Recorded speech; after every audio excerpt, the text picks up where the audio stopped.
Maintenant, on va passer à la troisième et la dernière partie de cette manipulation qui s'intitule l'étude de le circuit RLC, d'accord? Le circuit RLC en appliquant une excitation sinusoïdale à fréquence variable et qui permet d'étudier le régime permanent ainsi que le phénomène de résonance.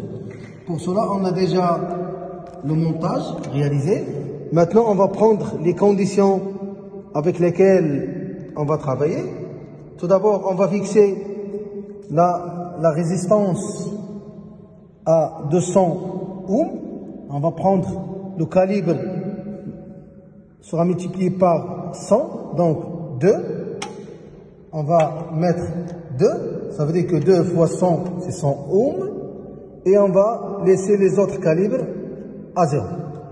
Puis, on va prendre une capacité de 0,2. Donc, on va travailler avec le calibre multiplié par 0,1 et mettre l'aiguille à 2. Ça veut dire que 2 fois 0,1 est égal à 0,2 microfarad. Et laisser les autres calibres à 0. Maintenant, il nous reste à délivrer par le générateur une tension de 6 volts.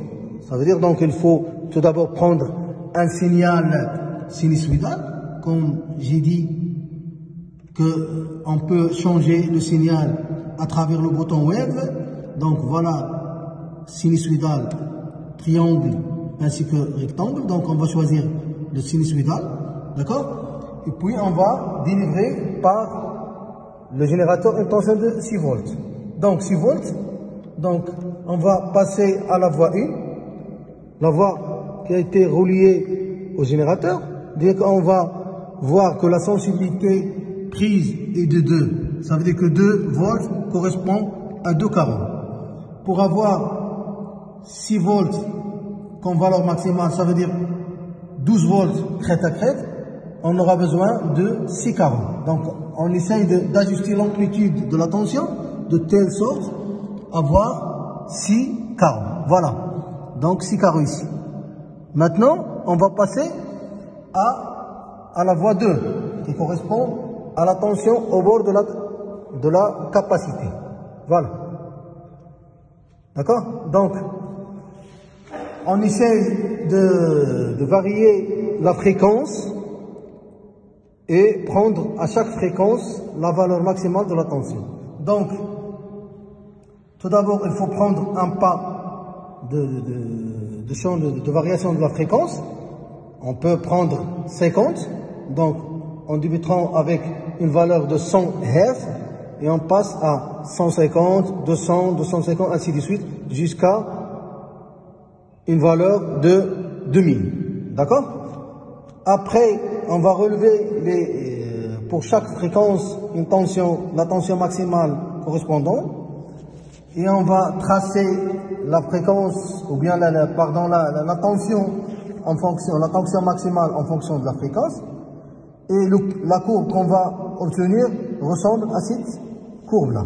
Donc, après l'augmentation de la fréquence, donc, on va tomber sur une plage où la tension est maximale. Après l'augmentation de la fréquence, la tension descend vers une valeur très basse.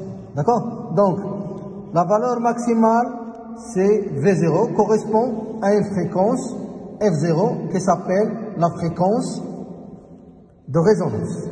D'accord? Puis, on va diviser cette tension sur la racine 2 et chercher les valeurs de la fréquence correspondante. D'accord? Pour relever la fréquence F1 et F2.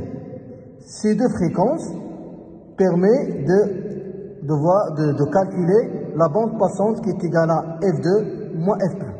Et à travers ces trois valeurs de la fréquence, on peut calculer le coefficient de surtension qui est égal à delta F ou bien F2 moins F1 sur F0 qui est égal à 1 sur Q.